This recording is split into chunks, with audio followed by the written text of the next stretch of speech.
โอเคสบายดีทุกคนวันนี้วันนี้สิมาแนะนำวิธีใส่โปรแกรมใส่ก็มาแนะนำเนาะโปรแกรม Backtrace เนาะทุกคนโปรแกรม Backtrace จะมาสอนดาวน์โหลดโปรแกรม Backtrace ที่ใส่คือ Threading View แล้วก็แทบจะคือกันเป๊ะ100%แล้วนะทุกคนตามแต่ว่ามันใส่ฟรีนั่นเองนะทุกคนพอดีของมันคือการใส่ฟรีนะทุกคนถึงเขาสิเฮียนมาหลายสำใดก็ยาตามแต่ถ้าเฮาบ่เคย Backtrace นี่มันจะ เขาเอิ้นว่ามันจะบ่คมหั่นน่ะในเมื่อผู้ใดที่ฮอนวีซาก็ลองมาประเทศเบิ่งว่าวีซาที่ตัวเองใส่น่ะมันโคตรส่ำใดมันดีส่ำใดนะโอเคบ่เว้าหลายให้เสียเวลานะเราจะมาสอนวิธีดาวน์โหลดวิธีติดตั้งกันเลยเนาะวิธีสมัครจะใช้คำว่าวิธีสมัครเนาะตัวนี้มันเป็นอีเมลใส่อีเมลอันนั้นก็ได้ใส่อีเมลเก่าก็ได้ใส่อีเมลนี้ก็ได้เขียนคำว่า Threading เนาะ Threader เนาะ Threader View เนาะเขียนคำว่า Threader view.com โอเคโมเมนต์ตัวนี้เราบอก threaderview.com copy ตัวนี้มาใส่แล้วกันแล้ว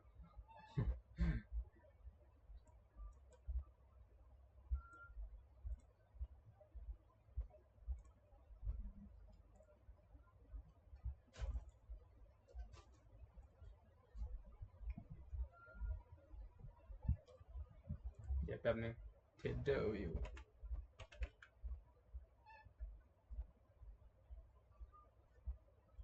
ประมาณนี้เลยเอาตัวนี้กันละโอเคเอาจะมาสอนวิธีสมัครกันเลยเนาะทุกคนอันนี้คือเว็บเนาะเว็บมัน .me ค่อยเลยเขียนสมพรจึงบ่ได้โอเคมาที่อีเมลนี้ใส่อีเมลนี้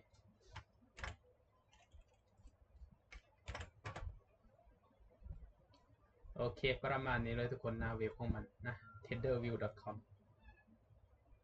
เดี๋ยวขอแคปภาพก่อนจับภาพหน้าจอโอเคประมาณนี้สิประมาณนี้นะทุกคนนะ threaderview.com อันนี้เรามาสอนวิธีสมัครแล้วก็วิธีติดตั้งสมัครปุ๊บแล้วสามารถติดตั้งได้นะทุกคนนะมีทุกสกุลเงินมีทุกอินดิเคเตอร์มีทุกครบเสร็จแล้วนะทุกคนบอกว่านะครบเสร็จมาที่create นะทุกคน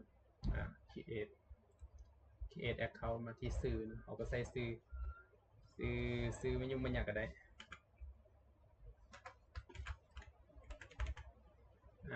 username นี่ใส่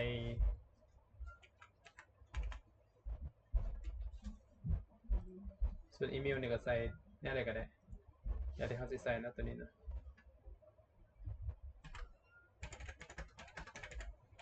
แนะนำให้ตัวภาษาอังกฤษตัวใหญ่ทั้งหน้าและตามด้วยตัวเล็กแล้วก็ตัวน้อยทางหลังนะทุกคน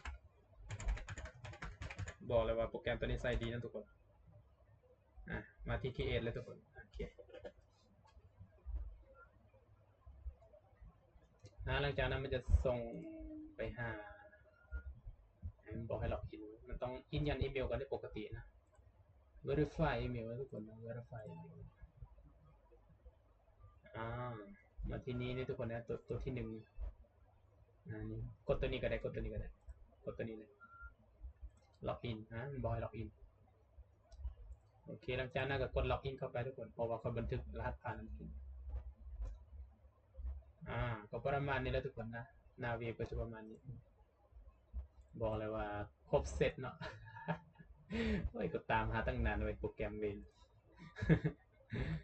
ปกติเขาเทสทองคำเป็นบอกโอเคกดมาที่ทองคำทองคำบิตคอยได้บิตคอยเขามีแล้วตัวนี้สมมติว่าเขาต้องการโกลดัสนีซะ NASDAQ นี่กด NASDAQ นี่มันบอกว่าให้ install นี่ทุกคนถ้าผู้ใดอยาก install ก็ install ไปแต่ว่าเขาได้ติดตั้งไปที่เรียบร้อยแล้วเห็นบอกโปรแกรมมันตัวนี้หลังจากนั้นก็คลิกตัวนี้ทีมผมว่าเขาติดตั้งแล้วจากนั้นเราเสียมาลองแบ็กเทียนกันนะมันสิดีส่ำใดส่วนผู้ใดอยากเปลี่ยนสีแห่งเทียนกับสามารถเปลี่ยนได้ตรงนี้สีค่าขึ้นสีเขียวมันบอกบอดี้ใส่สีเขียวกันแล้วกันสีใดสีเขียวปกติว่ามันสีของมันตัวนี้ ปกติต้องเป็นสีนี้นะ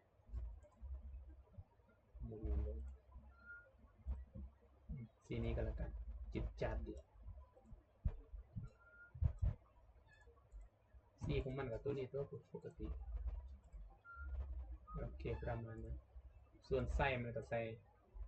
เขียวก็แล้วกันส่วนตัวนี้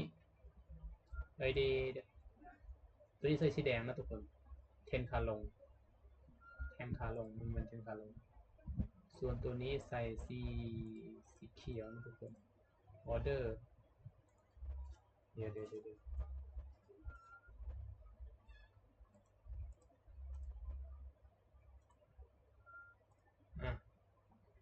ตัวคาลงนี่ใส่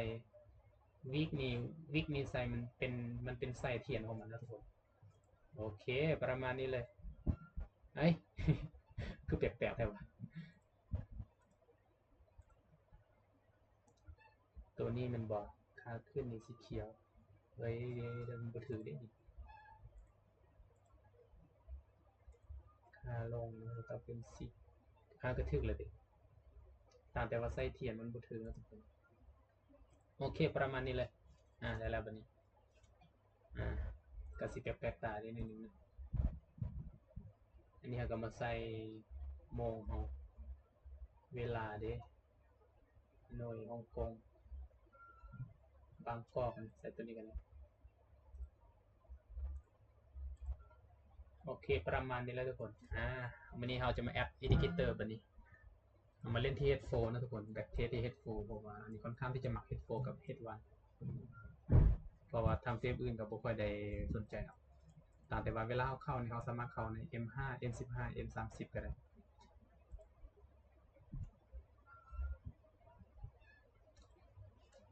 ส่วน Indicator เข้ามานี่ทุกคนนะ Indicator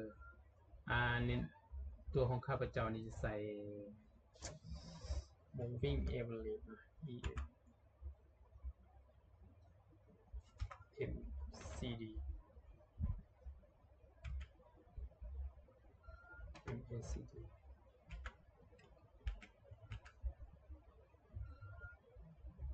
ตัวนี้หนึ่งอันมันโมเมนต์ตัวนี้เลยนะโอเคตัวลุมนี่อันนี้ก็บ่ต้องตั้งค่ามันยังหลายเนาะเอาสิตั้งค่าให้มันใหญ่ซื่อๆมันสิเบิ่งง่าย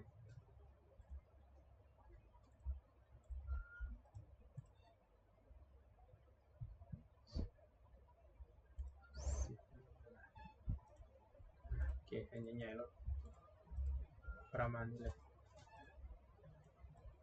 ใหญ่ๆถือว่าโอเคเนาะโปรแกรมนี้เนาะทำเป็นเล่นไปตามหาตั้งนานแต่ว่าโปรแกรมตัวนี้มันสามารถใส่ได้หลายในประเด็นตัวนี้แหละพอดีของมันเอาลบตัวนี้ทีมเอาอีกอันนึงEMA นะทุก EMA นี่ใส่ตัวเทิงนี้กันแล้ว EMA ค่อยใส่แต่เส้นเดียวเนาะมันเบิ่งง่ายดีใส่ EMA 50เนาะเพราะว่ามันค่อนข้างที่จะแม่นยำ EMA 50นี่เพราะว่าจะเป็นทำเฟรมใหญ่ทำเฟรมน้อยสินะเวลามันเป็นเด้งไปแตะไปเทนเป็นเทนสิมันเบิ่งง่าย SME EMA นี่ล่ะมาเปลี่ยนตัวนี้ก็ได้ทุกคนไปใส่ SME ก็ได้ SMA หรือว่า EMA ก็ได้ข้าพเจ้าในใส่ EMA แล้วทุกคนนะมันบอกเก่าแต่เราเปลี่ยนให้มันเป็น50ประมาณนี้เลยส่วนตัวนี้มันยังอันนี้ก็50นี่โอเคประมาณนี้เปลี่ยนมันใหญ่เนาะใหญ่ไปเบอร์เริ่มเลยอันนี้คือ2แท่งนะทุกคนนะสมูทติ้งไลน์ใครที่ต้องการใส่ก็ใส่ใส่แล้วก็ดีขึ้นกันเลยแต่ว่ามันเกะกะของหูของตาใส่ตัวนี้ก็แล้วกันมันเบิ่งง่ายดีเปลี่ยนสีกันแบบนี้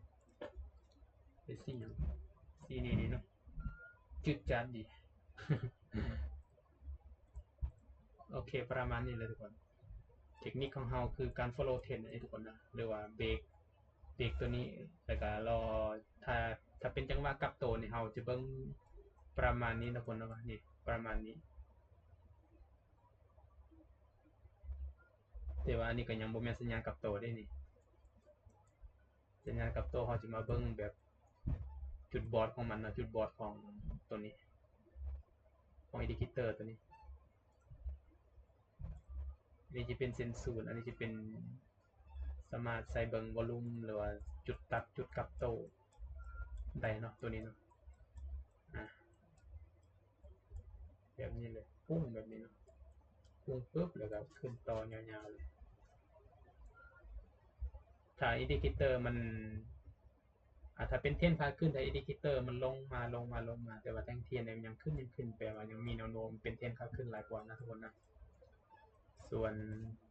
จุดกลับโตนี่เรามาเบิ่งแบบนี้เลยก่อนนะส่วนอินดิเคเตอร์นี่จะต่ำลงโมเมนต์อินดิเคเตอร์นี่จะว่าอย่างไรแล้ววะอินดิเคเตอร์นี่จะต่ำลงแต่แท่งเทียนจะสูงขึ้นนะทุกคนอันนั้นจะเป็นจุดกลับโตของเราบู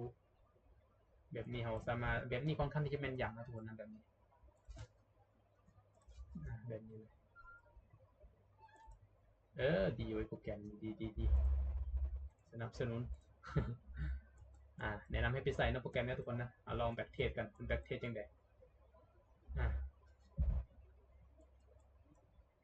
อันนี้ก็ยังบ่เคยลองไปเบิ่งรีวิว YouTube แล้วก็เห็นสินะก็เลยเอามาใส่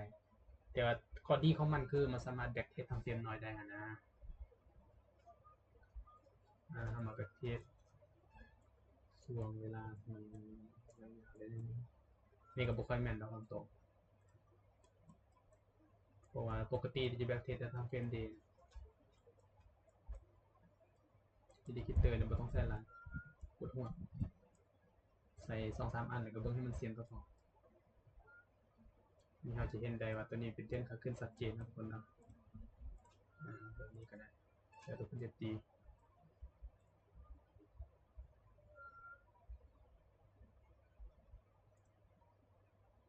เขาจะรอให้มันสูงขึ้นสูงเลยลงให้มันแตะรอให้อินดิเคเตอร์นี่สูงเลยเกิดการยึกยักก่อนนะครับเลื่อนทีละข้อดีของมันคือมันสามารถแบบเทสทำเฟรมหน่อยได้นะทุกคนนะแต่ว่า Trading View เนี่ยมันแบ็กเทสแต่ทำเฟรมใหญ่ได้นะทุกคนอันนี้จะเป็นแนวหับนะทุกคนนะสามารถวิเคราะห์ได้นี่มันก็สามารถวาดได้ว่าอันนี้เป็นแนวหับเห็นว่ามันลงมาผ่านบ่ได้ปึ๊บก็วาดมันไป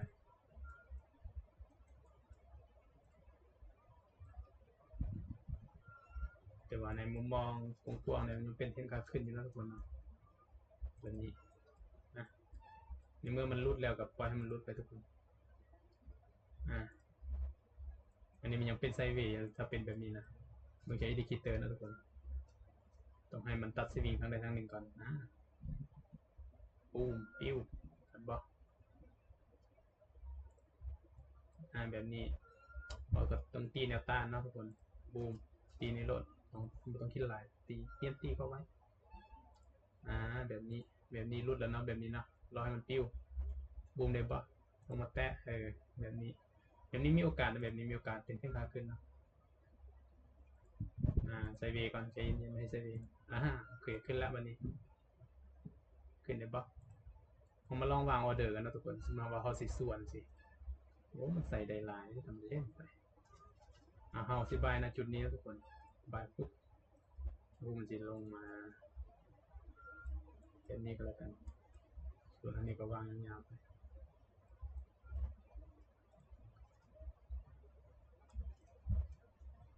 มันหลุดแล้วนะทุกคนเห็นบอกมันเห็นสูงขึ้นแล้วขึ้นปุ้มโอเคสวยงามมาลองเลยแนะนำให้จดบันทึกเดี๋ยวนะทุกคนเวลาเขาเข้าระบบเป็นของตัวเองว่ามันแม่นยำซ้ำแต่อะไรระบบที่ค่อนข้างที่จะมักในปัจจุบันนี้คือการ follow trend คือการหรือว่าการ break trend นั่นเองทุกคนนะสมมติว่ามันเป็นแบบนี้นะทุกคนนี่เดี๋ยวสมมติว่ามันเป็นเทรนขาขึ้นแบบนี้นี่แบบนี้นี่สบายจังเลยวะแบบนี้นี่สมมติสิแล้วมันเบรกเนี่ยมันนี่เป็นบอลเบรกปุ๊บนะครับ แต่ว่าเข้าจุดนี้มันโบปานใดทุกคนต้องรอให้มันลงมาตัดแบบนี้ก่อนตัดปุ๊บเห็นบออินดิเคเตอร์เนี่ยมันลงมาแต่ว่าแทงเทียนมันยังขึ้นไปก็มีแนวโน้มนะทุกคนมีแนวโน้มเป็นเส้นขาขึ้นแต่ว่าจุดที่ค่อยเข้ามักเข้าเป็นจุดแบบนี้นะทุกคนอันนี้ปุ๊บถ้ามันผ่านบ่ได้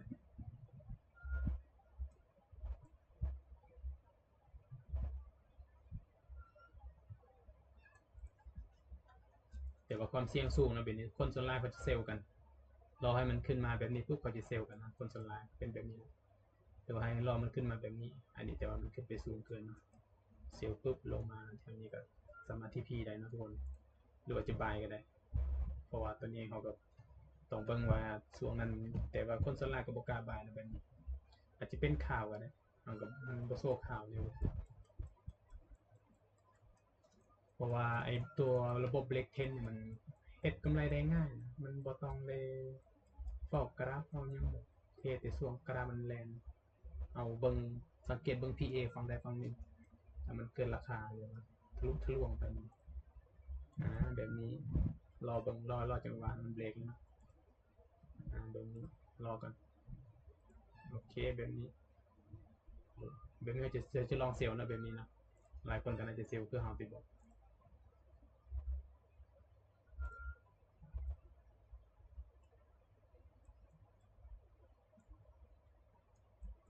แบบนี้1.55เนาะเดี๋ยวบ่ลงมาได้บ่ปิ้วอันนี้คือ H4 นะทุกคนก็ค่อนข้างที่จะมัก H4 โอเคก็ที่พี่ไปโอเคก็ประมาณนี้ทุกคนให้ทุกคนแนะนำให้ไปฝึกใส่เนาะทุกคนค่อนข้างดีเนาะทุกคนเบิ่งอนาคตก็คือสิบ่ได้ใส่แล้วแหละเป็นtesting view นะ โปรแกรมเนี่ยมันเทพอีหลีไปโปรแกรมหรือว่าเขาจะใส่พวกคณะฟีโบเข้ามาช่วยกันได้นะทุกคนฟีโบนี้บอกสิบมันขึ้นมาสูงแล้ว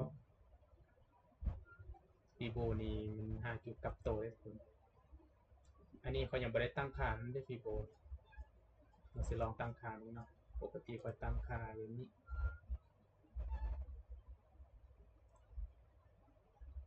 เราจะคลิกออกนะทุกคนตัวนี้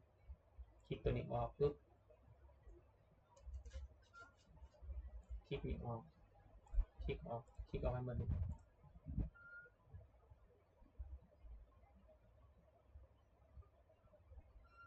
คลิกออกอันนี้ก็คลิกออก30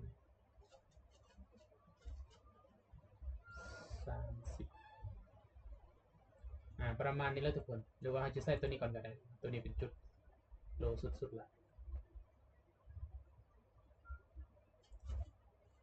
โอเคก็ประมาณนี้ลองมาใส่ดูนะ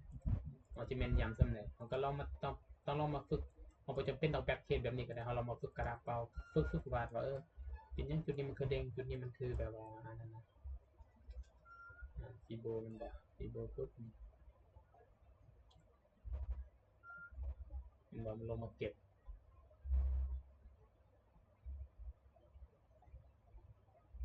มันเป็นเช่นกับขึ้นเราต้องวาดขึ้นอย่าไปวาดลงดู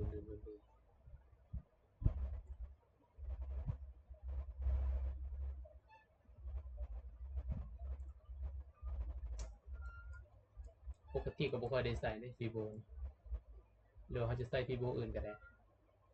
ฟีโบไซเคิลวอลุ่มโปรไฟล์นะครับแนะนำให้ติดตั้งตัวนี้ไว้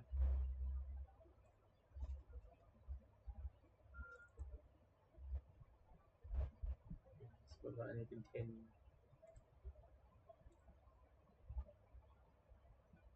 ส่วนนี้เป็นส่วนที่เจ้าปล่อยตลาดปล่อยราคาบูมแล้วขึ้นมาปล่อยทันนี้เก็บทันนี้ไซเวย์ขึ้นไปนี่ยังไม่ได้ตั้งค่ามันอันนี้นี่ของโคดเจมสอนนะตัวนี้นะบ่ค่อยได้ฝึกกำลังที่เรียนฝึกเทสของโคดเจมใครที่ติดตามแล้วก็ไปติดตามใน Facebook เนาะ Facebook ก็ได้ YouTube ก็มีนะโคดเจม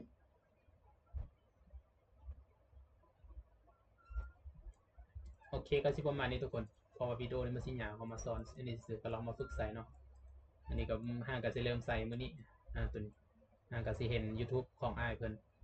นชื่อโจอี้เนาะทุกคนเดี๋ยวให้เบิ่งเสิร์ชซองเพิ่นก่อนโจอี้ YouTube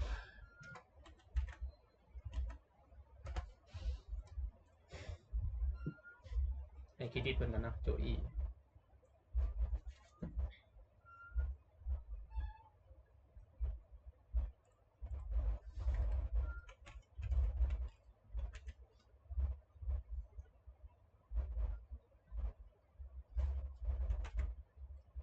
โจอี้เทรดตัวนี้แหละ2แล้ว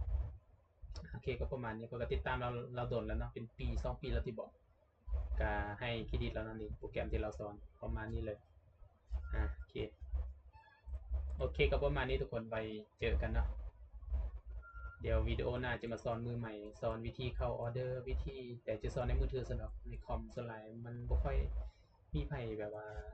มือใหม่บ่ค่อยได้มีไผลิงก์คอมนะว่าง่ายๆซะแต่ก็เวลาที่แบ็กเทสให้แนะนำแบ็กเทสอยู่ในคอมนะทุกคนห้ามแบ็กเทสอยู่ในมือถือมันจอมันน้อยมันซับซ้อนมันถ้าใน iPad น่ะก็จะโอเคอยู่นะใน iPad น่าจะโอเคอยู่แต่ว่าในคอมนี่บ่แนะนำว่าในมือถือนี่บ่แนะนำมันจอน้อยมันเกะกะห้องหูห้องตาแล้วแต่คนสะดวกเนาะ แนะนำให้เป็นโน้ตบุ๊กหรือว่า PC ก็ได้ครับแต่กับ PC บ่แหละจอใหญ่ดีเว้ยบอกเบอเริ่มเลยจอ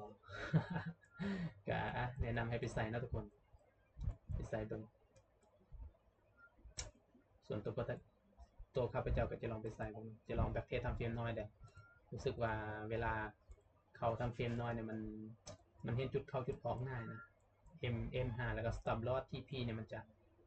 stop loss เนี่ยมันจะใกล้ๆเนาะแต่ว่า TP นี่ค่อนข้างที่จะโอเคนะเห็นบอกจุดเขาเนี่ยมันค่อนข้างจะโอเคนะถ้าเขาเข้าจุดเด้ง follow trend แบบนี้ถ้าเขาตามเทรนเป็นอันดับแรกก็ต้องเบิ่งแนวโน้มเทรนก่อนนะอีกปึ๊บนี่ขึ้นมายึกยักยึกยักแบบนี้คลื่นเลย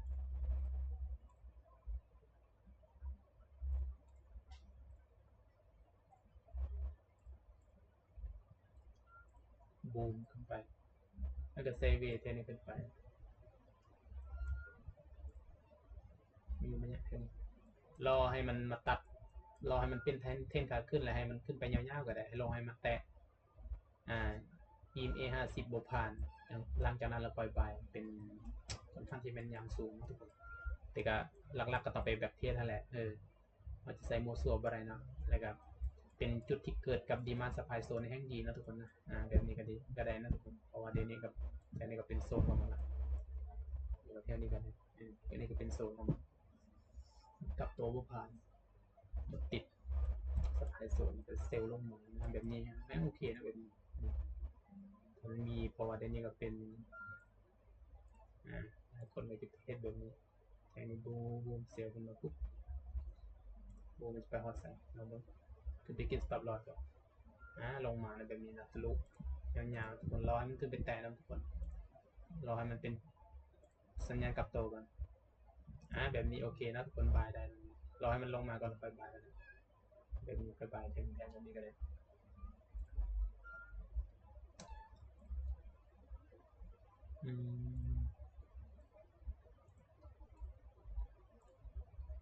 ประมาณนี้ปุ๊บนี่ค่อยบายนี่ปุ๊บ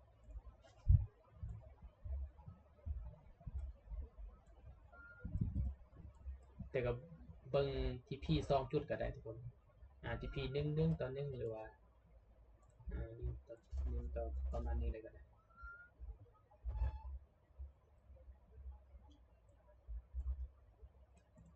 ลองดูผ่านโอเคในใจทุกคนกับบอสมีความสามารถยึดถือออเดอร์ได้ถ้าเป็นแบบนี้เพราะว่าอันนี้ก็เป็นเทรนขาขึ้นลองมันทะลุนี่บอกมันสร้างหน้าต้านโอเคสวยงามเซเวนะบัดนี้นะในบ่ในเฮียนแบ็กเทสทำเฟรมน้อยก็โอเคอยู่แต่ก็เวลาเทสก็อย่าไปมุ่งมุ่นกับมันหลายเพราะว่ากระดานมันค่อนข้างที่จะไหวนะเวลาไอ้พวกทองคำบิตคอยพวกนี้เป็นไซเวนะทุกคนนะรอให้มันขึ้นนะบัดนี้ขึ้นไปโซนนี้ปุ๊บมันไปเซลล์นะทุกคนโอเคลุขึ้นโซนออเดอร์บล็อกแล้วแถวนี้เอาทะลุแบบนี้เขาก็สามารถเซลล์ได้บายได้นะแบบนี้เนาะลงมาปุ๊บบวกผ่านแล้วเฮดแบบนี้นี่ค่อนข้างที่แม่นยำสูงแบบนี้แบบนี้ปึ๊บมาลงมาปุ๊บบวกผ่านหรือว่าลงมารีเทสอีกบัดนึงบวกผ่านปุ๊บบายนี้ปุ๊บเอาว่ามันจะทีพีเข้ามาเดี๋ยวบัวใดนะแบบนี้เนาะ คุมเสียอะไรแบบนี้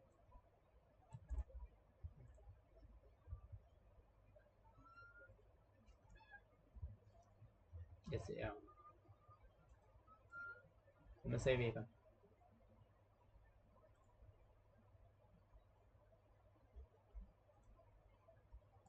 โอเคแบบนี้แล้วทุกคนประมาณนี้ทุกคนประมาณนี้มันเวลามันโดนสัก5 นาทีแล้วสัก6 นาทีแล้วโอเคก็ประมาณนี้ฝากโปรแกรมนี้แหละทุกคนอันนี้เขาบอกว่าเป็นสปอนเซอร์ยังดอกมามันดีก็เลยมารีวิวมาแบ่งปันมาทุกคนนะโอเคก็ประมาณนี้ไว้เจอกันใครมีมือใหม่หรือว่ามีข้อสงสัยอีกอย่างก็สามารถถามได้เนาะใครที่ยังบ่ทันมีบล็อกเกอร์ก็สามารถสมัครนำได้ XM กับ IUX Market นะบล็อกเกอร์ที่สมัครปุ๊บได้ครับ30 เหรียญเอาไปเทสฟรีๆเลยทั้ง2บล็อกเลยเนาะเทสกำไรสามารถถอนได้แต่เงื่อนไขในการถอนกับสามารถอ่านในบล็อกอันเลยเนาะวิธีสมัครกับถ้ามือใหม่ก็แนะนำทักมาเดี๋ยวสอนสมัครโทรมาก็ได้โอเคก็ประมาณนี้